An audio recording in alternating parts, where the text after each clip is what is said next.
Hello investors. आज हम सौरभ मुखर्जी की book diamond in the dust के चैप्टर 4 का रिव्यू करेंगे। What to buy part 2 great franchise. इस चैप्टर में हम उन रेयर बिजनेसेस को आइडेंटिफाई करेंगे एक फ्रेमवर्क से, जिससे वो कंपनीज मिले जिसमें बहुत से दशकों से हाई प्राइसिंग पावर हो और healthy returns on capital employed हो, जिसका ज़्यादातर हिस्सा फ्री कैश फ्लो का वो फिर से बिजनेस में लगाए। की क्वेश्चंस जिसके आंसर्स मिलेंगे इस चैप्टर में वो है हाई प्राइसिंग पावर और कॉम्पिटिटिव एडवांटेज के बेनिफिट्स क्या है, कॉम्पिटिटिव एडवांटेजेस के सोर्सेस क्या है, और इंडिया में कौन सी कंपनीज है जिन्होंने हाई रिटर्न ऑन कैपिटल और high rate of capital redeployment deliver किया है। तो चलिए शुरू करते हैं। तो पहले बात करते हैं the virtuous cycle of high ROCs and high री इन्वेस्टमेंट रेट्स। एक फर्म अपने कैपिटल को यूज़ करती है जिसे वो कंज्यूम कर सके और इन्वेस्ट कर सके अपने रिसोर्सेज में, जैसे raw materials, utilities, R&D, man power, technology, manufacturing facilities और लॉजिस्टिक्स। टिपिकली जो रिसोर्सेज कंज्यूम होते हैं वो बिजनेसेस के करंट रिक्वायरमेंट से रिलेटेड होते हैं और उनको क्लासिफाई किया जाता है as operating expense on income statement. और दूसरी तरफ जो रिसोर्सेज इन्वेस्ट होते हैं उनको बिजनेसेस के फ्यूचर रिक्वायरमेंट से रिलेट किया जाता है और उनको क्लासिफाई किया जाता है एज फिक्स्ड कैपिटल और working capital investment on the balance sheet. In resources का कंजम्पशन और इन्वेस्टमेंट एक फर्म की मदद करता है प्रोडक्ट्स और सर्विसेज प्रोवाइड करने में, जिसको बेचकर फर्म के लिए कैपिटल जनरेट किया जाता है। इस कैपिटल को फिर से री इन्वेस्ट करते हैं बिजनेस में ताकि और कंजम्पशन और इन्वेस्टमेंट हो और फिर बिजनेस की फ्यूचर ग्रोथ हो। जो कैपिटल और रिसोर्सेज एक फर्म में अवेलेबल है वो लिमिटेड है और हर रिसोर्सेज की तरह उनके साथ एक कॉस्ट अटैच होती है। जितनी भी लिस्टेड फर्म्स हैं इंडिया में उनकी कॉस्ट ऑफ कैपिटल 12 से 15% है। Return on capital employed measure करता है जो एक फर्म कैश फ्लो जनरेट करती है per unit of capital employed. अगर एक फर्म का ROC less than cost of capital है तो वो इस लिमिटेड रिसोर्सेज के यूज़ से अपने कैपिटल प्रोवाइडर्स को पे नहीं कर सकते। उससे क्या होता है कि बिजनेस शेयर होल्डर्स के लिए वैल्यू डिस्ट्रॉय कर देता है, क्योंकि शेयर होल्डर्स कहीं और इन्वेस्ट करके ज़्यादा रिटर्न ऑन देयर कैपिटल कमा सकते थे। इसी तरह अगर ROC बहुत ज़्यादा है कॉस्ट ऑफ कैपिटल से तो वो शेयर होल्डर्स की वैल्यू में ऐड कर देता है। लेकिन जहाँ एक फर्म का ज़्यादा ROC होगा वहीं वो और बहुत से कॉम्पिटिटर्स को अट्रैक्ट करेगा।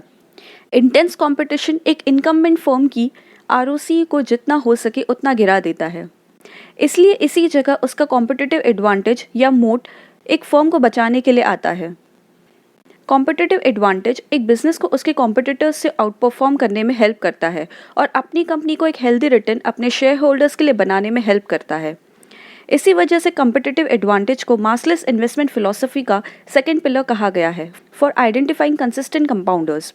जिस फर्म की स्ट्रॉन्ग और सस्टेनेबल कॉम्पिटिटिव एडवांटेज हो वो ROCs को कॉस्ट ऑफ कैपिटल से हाई लेवल पे लंबे समय के लिए सस्टेन कर पाता है, क्योंकि जितना स्ट्रॉन्गर कॉम्पिटिटिव एडवांटेज होगा उतना ही किसी कंपटीशन को घुसने में एंट्री बैरियर फेस करना पड़ेगा और इसलिए फर्म का प्राइसिंग पावर ज़्यादा होगा।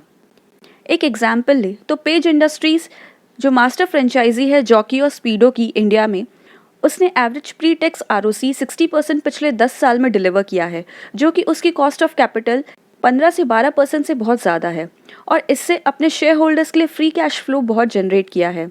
लेकिन सेम इंडस्ट्री में ऑपरेट करने वाली कंपनीज जैसे रूपा, डॉलर इंडस्ट्रीज और VIP क्लोथिंग सेम टाइम में 23%, 17% और 6% ROC डिलीवर कर पाई है और पेज इंडस्ट्रीज से काफ़ी कम फ्री कैश फ्लो जनरेट किया है। पेज की एबिलिटी जिससे वो हाई ROC जनरेट कर पा रहा है अपने कॉस्ट ऑफ कैपिटल से, वो बताता है कि उसका उसके पीयर्स के मुकाबले स्ट्रॉन्ग बिजनेस है। जहां हाई ROC एक स्ट्रॉन्ग कॉम्पिटिटिव एडवांटेज दिखाता है, वहीं एक बिजनेस ग्रोथ में वो अकेला सफिशिएंट नहीं होता। अगर सारा कैश फ्लो जो एक फर्म से जनरेट हुआ है हाई ROC के साथ उसके शेयर होल्डर्स को दे दिया जाता है तो फर्म को रेवेन्यू ग्रोथ करने में मुश्किल होगी टाइम के साथ। जो फर्म हाई ROC और हाई रेट ऑफ री इन्वेस्टमेंट ऑफ कैपिटल अपने बिजनेस में सस्टेन कर पाता है वो हायर और सस्टेनेबल अर्निंग ग्रोथ डिलीवर कर पाता है उन फर्म्स के मुकाबले जिनका हाई ROC होता है लेकिन लो रेट ऑफ कैपिटल री इन्वेस्टमेंट अपने बिजनेस में होता है। तो आमतौर पे कैश फ्लो का री इन्वेस्टमेंट बिजनेस में दो तरीके से कर सकते हैं। पहला कि कैश फ्लो को बैलेंस शीट में टेंजिबल एसेट्स बनाने के लिए री इन्वेस्ट कर सकते हैं, जैसे manufacturing plants, machine and working capital. उससे फर्म का ओवरऑल कैपिटल एम्प्लॉयड बढ़ेगा, जिससे फर्म को अपने कंपटीशन से जल्दी एक्सपैंड होने में मदद मिलेगी। और दूसरा कि कैश फ्लो को इनकम स्टेटमेंट में री इन्वेस्ट कर सकते हैं इंटेंजिबल एसेट्स बनाने के लिए, जैसे ब्रांड्स और पेटेंट्स, जो बिजनेस की फ्यूचर ग्रोथ में मदद कर सकते हैं। इसको एक एग्जाम्पल से समझते हैं तो हॉकिंस और टीटी के प्रेस्टीज इंडिया के प्रेशर कुकर मार्केट में दोनों स्ट्रॉन्ग कॉम्पिटिटिव एडवांटेज होल्ड करते हैं, जो उनके एवरेज आरओसीज में दिखता है 69% और 38% पिछले 10 साल में रहा है। लेकिन हॉकिंस का कैपिटल री इन्वेस्टमेंट रेट 26% से 9% CAGR रेवेन्यू डिलीवर कर पाया है FY 2010 से 20 तक। वही प्रेस्टीज ने उसी टाइम में 14% CAGR रेवेन्यू दिया है विद अ कैपिटल री इन्वेस्टमेंट रेट ऑफ 80%। इसलिए एक healthy growth in cash flow और अर्निंग्स को लंबे समय तक सस्टेन करने के लिए एक फर्म को सबसे पहले एक स्ट्रॉन्ग कॉम्पिटिटिव एडवांटेज एस्टैब्लिश करना ज़रूरी है विथ हाई प्राइसिंग पावर, जिससे वो हाई ROC जनरेट कर सके। इसलिए उस फर्म को फ्यूचर कैश फ्लोज को उन एरियाज में री इन्वेस्ट करना चाहिए जो ज़्यादा ROCs डिलीवर कर सके। तो अब बात आती है कि कॉम्पिटिटिव एडवांटेजेस के सोर्सेस क्या हो सकते हैं। बिजनेस गुरु सर जॉन के ने इस सवाल का जवाब दिया है। उनके IBS फ्रेमवर्क के थ्रू उन्होंने 4 सोर्सेस बताए हैं। पहला, इनोवेशन। डिस्टिंक्टिव कैपेबिलिटी दिखाने के लिए इनोवेशन एक ऑब्वियस सोर्स है, लेकिन इतना सस्टेनेबल नहीं, क्योंकि जब एक इनोवेशन सक्सेसफुल हो जाता है तब उसको इमिटेट करने के लिए लोग भी आ जाते हैं। कुछ इनोवेशंस है जिनके पास ये एडवांटेज को मेंटेन करना पॉसिबल है, जिनका पेटेंट प्रोडक्शन इफेक्टिव है।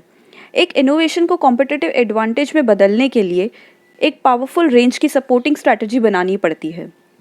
एशियन पेंट्स, HDFC बैंक और गार्वेयर टेक्निकल फाइबर्स कुछ ग्रेट एग्जाम्पल्स है उन फर्म्स की जो रिपीटेडली फर्स्ट मूवर में एक्सेल कर रही है। उनकी सोच बहुत डिफरेंट है और अपने कंपटीशन से काफ़ी आगे है। एशियन पेंट्स की सप्लाई चेन की मैनेजमेंट में इनोवेशन एक की डिफरेंशिएटर रहा है उसकी सक्सेस के लिए। HDFC बैंक का मेन फीचर रहा है उसकी मैनेजमेंट की एबिलिटी, जिससे वो टेक्नोलॉजी को यूज़ करते हैं इंक्लूडिंग हार्डवेयर, सॉफ्टवेयर और प्रोसेसेस। और गार्वेयर टेक्निकल फाइबर्स एक इंडियन और ग्लोबल प्लेयर रहा है in the field of synthetic cottage और फाइबर्स, जो fishing nets, aquaculture, sports nets और इंफ्रास्ट्रक्चर में यूज़ होता है। इनकी सक्सेस का कॉर्नरस्टोन इनके इनोवेटिव प्रोडक्ट्स रहे हैं, जिससे इनके कस्टमर का ओवरऑल कॉस्ट ऑफ ऑपरेशन भी कम हुआ है। दूसरा है ब्रांड। ब्रांड को सस्टेन करने के लिए एक फर्म को चैलेंजेस से डील करना पड़ता है, क्योंकि टाइम के साथ लोगों की कंजम्पशन चेंज होती रहती है। इसलिए ब्रांड को अकॉर्डिंगली इवॉल्व करना पड़ता है, चाहे वो प्राइस पॉइंट हो, टाइप और मोड ऑफ ब्रांडिंग इनिशिएटिव हो या प्रोडक्ट कैरेक्टरिस्टिक्स हो। बहुत से ब्रांड्स हैं जो पहले बहुत चलते थे, लेकिन टाइम के साथ उनकी वैल्यू में रिडक्शन हो गया। इसलिए किसी भी ब्रांड के लिए उसकी एस्पिरेशनल वैल्यू खोना एक बहुत बड़ा रिस्क है। पेज इंडस्ट्रीज़ का ब्रांड जॉकी और HDFC एसेट मैनेजमेंट ऐसे कुछ कंपनीज़ हैं जिसने इन चैलेंजेस को ओवरकम किया है और वो सक्सेसफुल रहे हैं पिछले 25 सालों में। तीसरा है आर्किटेक्चर। आर्किटेक्चर एक सिस्टम ऑफ रिलेशनशिप्स है विद इन द फर्म या फर्म और सप्लायर्स और कस्टमर्स या दोनों के बीच। जनरली ये सिस्टम कॉम्प्लेक्स होता है। ये चेंजिंग सर्कमस्टांसेस में बहुत जल्दी और फ्लेक्सिबल रिस्पॉन्ड करते हैं। TCS एक प्राइम एग्जाम्पल है of system of relationship with in the firm. TCS की ऑर्गेनिक लीडरशिप्स में चेंज अलाउ करता है फर्म को लंबे समय तक ज़्यादातर क्लाइंट्स रिटेन करने का। TCS हर साल 2 लाख से ज़्यादा एम्प्लॉयज़ को ट्रेन रिटेन करता है। दूसरा पिडिलाइट इंडस्ट्रीज़ है, जो लार्जेस्ट प्लेयर है एडेसिव्स और सीलेंट्स में। बहुत से पिडिलाइट के डीलर्स 20 सालों से जुड़े हुए हैं और इसीलिए एक स्ट्रॉन्ग सेंस ऑफ लॉयल्टी है कंपनी की तरफ। Fourth is strategic assets. Absence of competitors से बड़ा कोई कॉम्पिटिटिव एडवांटेज नहीं है। प्रॉफिट सिर्फ डिस्टिंक्टिव कैपेबिलिटीज से ही नहीं, लेकिन स्ट्रैटेजिक एसेट्स के होने से भी आते हैं। एक फर्म का स्ट्रैटेजिक एसेट्स इंटेलेक्चुअल प्रॉपर्टी हो सकता है, लाइसेंसेस हो सकते हैं, या उन रिसोर्सेज का एक्सेस होना जो किसी भी कॉम्पिटिटर के लिए रेप्लिकेट करना मुश्किल है। कुछ एग्जाम्पल्स है, जैसे पेज इंडस्ट्रीज़ का जॉकी इंटरनेशनल के साथ रिलेशनशिप, GMM फॉडलर का फॉडलर R&D कैपेबिलिटीज से एक्सेस होना, और डिवाइस लैब्स का 30 साल का रिलेशनशिप होना ग्लोबल फार्मा जाइंट से for their contract research and manufacturing services business. Common fallacies about competitive advantages, pricing power and the importance of brands. High pricing power की standard definition ये रही है कि एक फर्म की ability to hike product prices बिना अपनी customer base को खोए। लेकिन क्योंकि बहुत से बिजनेसेस प्राइस कट के अराउंड चलते हैं, तो सही डेफिनेशन प्राइसिंग पावर की ये हो सकती है कि अगर एक इनकम्बेंट फर्म एक प्रोडक्ट अपने कस्टमर्स को 100 रुपये में दे रही है और वही उसका नया कॉम्पिटिटर आके वो प्रोडक्ट 70 रुपये में बेच रहा है सेम कस्टमर्स को, तो क्या वो जो इनकम्बेंट फर्म है वो अपने 100 रुपये पे बना रहेगा और अपने मार्केट शेयर को बनाए रखेगा, या फिर अपने प्रोडक्ट प्राइसेस को कट कर अपने कॉम्पिटिटर से लड़ेगा।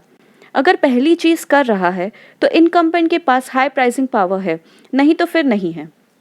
ऑलमोस्ट सारी इंडस्ट्रीज बहुत कॉम्पिटिटिव है और ज़्यादातर फर्म्स जिनका डोमिनेंट मार्केट शेयर है उनकी वीक प्राइसिंग पावर है। जैसे इंडिगो एयरलाइंस का मार्केट शेयर पिछले 10 साल में 15% से 50% पे ग्रो हुआ है, लेकिन एयरलाइन पैसेंजर्स अपनी चॉइसेस टिकट प्राइसेस पे बनाते हैं। इसलिए मार्केट शेयर ज़्यादा होने के बावजूद इंडिगो एयरलाइंस का रेवेन्यू पर पैसेंजर सिर्फ 1% CAGR ओवर FY 2010 to 20 पे ग्रो हुआ है। Importance of brand as a source of competitive advantage is another common fallacy in investing. Brand बनाना बहुत डिफ़िकल्ट है क्योंकि उसमें कस्टमर की डीप अंडरस्टैंडिंग की ज़रूरत होती है। बहुत सी फर्म्स हैं जिनका ब्रांड एक्सेप्शनली स्ट्रॉन्ग है, लेकिन उससे ज़्यादा वो अपने कस्टमर्स और स्टेक होल्डर्स को कुछ नहीं दे पाए हैं। हिंदुस्तान यूनिलीवर लिमिटेड और कोलगेट पाल्मोलिव इंडिया लिमिटेड दो एग्जाम्पल्स हैं। कोलगेट का ब्रांड इतना स्ट्रॉन्ग है कि टूथपेस्ट को उसी के नाम से जाना जाता है और डिटर्जेंट सर्फ से। कोलगेट का इतना स्ट्रॉन्ग ब्रांड होते हुए भी उसको कॉस्ट ऑफ प्रॉफिटेबिलिटी में फियर्स कंपटीशन फेस करना पड़ा है from competitors like Patanjali, Nirma, P&G and Dabur. इस प्राइस वॉर में हिंदुस्तान यूनिलीवर और कोलगेट ने अपने प्रोडक्ट प्राइसेस को कम किया है ताकि वो चीपर प्रोडक्ट करके सेल कर सके। इसलिए चाहे उनका मार्केट शेयर में डोमिनेंस हो, लेकिन उनको प्रॉफिटेबिलिटी में सफ़र करना पड़ा है। तो क्या हो सकता है framework to identify dominant firms in India that have sustained high pricing power? जिस तरह प्राइसिंग पावर बनाना हार्ड है, उसी तरह प्राइसिंग पावर को सस्टेन करना भी हार्ड है। हर 10 साल में निफ्टी 50 का इंडेक्स 50% से चर्न हुआ है। इसलिए अगर कोई स्टॉक आज निफ्टी 50 में है तो 50% प्रोबेबिलिटी है कि वो अगले 10 साल में नहीं होगा और 75% प्रोबेबिलिटी है कि अगले 20 साल में नहीं होगा। कुछ रीजंस जो इंडियन फर्म्स के डिस्ट्रक्शन का कारण रहे हैं वो है किसी भी प्रोडक्ट और सर्विसेज का बंद हो जाना ड्यू टू इवॉल्विंग टेक्नोलॉजी और changing consumer habits, distribution channel और मार्केटिंग या सप्लाई चेन्स में डिस्ट्रप्शन होना, कंपनी का कैपिटल मिस एलोकेशन डिसीजंस होना, मैनेजमेंट टीम या फर्म की ओनरशिप में चेंज होना या मैनेजमेंट टीम का फोकस गिर जाना। इसलिए एक क्रिएटिव मोनोपोलिस्ट अपने प्रॉफिट्स को नए इनोवेटिव प्रोडक्ट्स बनाने में, एग्जिस्टिंग प्रोडक्ट्स को इम्प्रूव करने में और कस्टमर प्रेफरेंसेस को मीट करने के तरीकों में इन्वेस्ट करता है। इस चार्ट में दिखाया गया है वो फ्रेमवर्क जो इंडियन मोनोपोलिस्ट अडॉप्ट करते हैं अपने डोमिनेंस को सालों तक बनाए रखने के लिए। वो एक चैलेंजिंग एस्पेक्ट जो इंडस्ट्री का है उसको अप्रोच करते हैं, फिर आसान तरीके से उसको रिजॉल्व करने के बजाय वो इस चैलेंज को और डीप करते हैं ताकि उनके कॉम्पिटिटर्स उसको रेप्लिकेट ना कर पाए, और फिर उसके सोल्यूशन पे आते हैं। लॉन्ग टर्म में वो सोल्यूशन और चैलेंजेस को इवॉल्व करते रहते हैं ताकि उनके कॉम्पिटिटर्स उन तक पहुंच ना पाए। लेथार्जी टेस्ट है for continuous assessment of competitive advantages in pricing power. कोई भी इन्वेस्टमेंट, इवन वो कंसिस्टेंट कंपाउंडर्स हो, उनको भी टेस्ट करने की ज़रूरत है for the science of lethargy, complacency या इनडिसिप्लिन। कुछ फ्रेमवर्क को यूज़ करके ये लेथार्जी टेस्ट कर सकते हैं। जैसे पहला कंपटीशन, तो कंसिस्टेंट कंपाउंडर्स लार्ज इंडस्ट्री में ऑपरेट करते हैं और high return on capital employ generate करते हैं। इससे वो उन कॉम्पिटिटर्स को अट्रैक्ट करते हैं जो return on capital and cost of capital का गैप कम करने की कोशिश करते हैं इन कंपनीज में। ऐसे कॉम्पिटिटर्स या तो रेप्लिकेट करेंगे चीज़ें या फिर प्राइस वॉर स्टार्ट कर देंगे या फिर नए तरीके ढूंढेंगे उन रिक्वायरमेंट्स को पूरा करने के लिए। जैसे JSW पेंट्स पेंट इंडस्ट्री में एंटर हुए थे with an any colour one price offering. Doctor Lal path lab ने एक मैसिव प्राइस वॉर फेस की थी फ्रॉम थायरोकेयर 2017 में। मार्सलिस का लेथार्जी टेस्ट सक्रिय रूप से ये समझने के लिए किया जाता है कि कैसे एक कंसिस्टेंट कंपाउंडर अपने कॉम्पिटिटिव एडवांटेजेस को डीपन करता है, वेरियस स्टेक होल्डर से अपने टाइज कैसे स्ट्रेंथन करता है और अपने ऑफरिंग्स को कैसे टाइम के साथ रिफ्रेश करता है ताकि वो अपने कॉम्पिटिटर को कोई मार्केट शेयर ना दे पाए। दूसरा, डिस्ट्रप्शंस। कुछ सालों में बहुत से इवेंट बेस्ड डिस्ट्रप्शन हुए जैसे GST का आना, डीमोनेटाइजेशन, फाइनेंशियल क्राइसिस और कोविड क्राइसिस। वहीं दूसरी तरफ नई टेक्नोलॉजी और नई इंफ्रास्ट्रक्चर का भी डिस्ट्रप्शन हुआ है to meet customer requirements. Consistent compounders इन डिस्ट्रप्शंस को अपने फ्रेंचाइजी को डोमिनेट करने में यूज़ कर सकते हैं जो चैलेंजेस उनके कॉम्पिटिशन फेस करते हैं। लेथार्जी टेस्ट से इन पे एक क्लोज ट्रैक रखना पड़ता है उन पोर्टफोलियो कंपनीज में जो मार्सलिस में है during periods of disruption. Third is evolution. जैसे टाइम बदलता है, कस्टमर्स की preferences, market demographics, scale of operation और प्रोडक्ट और सर्विसेज का एग्जिस्टिंग जियोग्राफी में पेनिट्रेशन लेवल भी बदलता है। लेथार्जी टेस्ट को ये चेक करना होता है कि पोर्टफोलियो कंपनीज कितनी अलाइव, अवेक या अडेप्टिव है इन इवोल्यूशनरी चेंजेस में, ताकि वो अर्निंग्स ग्रोथ को लंबे समय तक सस्टेन कर पाए। Fourth is risk of capital miss allocation. जैसे कंसिस्टेंट कंपाउंडर्स अपने कॉम्पिटिटिव एडवांटेज को ग्रो करती है, तो फ्री कैश फ्लोज की क्वांटिटी भी उतनी ही ज़्यादा बढ़ जाती है कि जो प्रमोटर्स वो सरप्लस कैपिटल को यूज़ करते हैं डाइवर्सिफाई करने के लिए अक्रॉस जोग्राफीज या प्रोडक्ट कैटेगरीज में। चाहे ये बहुत स्ट्रेट फॉरवर्ड साउंड करता है, लेकिन जो फर्म्स की ग्रेट कोर फ्रेंचाइजी होती है, जो कंसिस्टेंटली हाई आरओसी बनाते हैं, उनमें डिफिकल्टी होती है इस सरप्लस कैपिटल को सेंसिबल तरीके से एलोकेट करने में टू डाइवर्सिफाई बिजनेस। इसलिए लेथार्जी टेस्ट को कैपिटल एलोकेशन डिसीजंस पे फोकस करना चाहिए जो एक फर्म लेता है। तो दोस्तों, ये इस चैप्टर के कुछ की टेक अवेज है। उम्मीद है आपको ये वीडियो पसंद आया होगा। अगर पसंद आए तो इस चैनल को लाइक, शेयर और सब्सक्राइब ज़रूर करें। मिलते हैं अगले वीडियो में, तब तक के लिए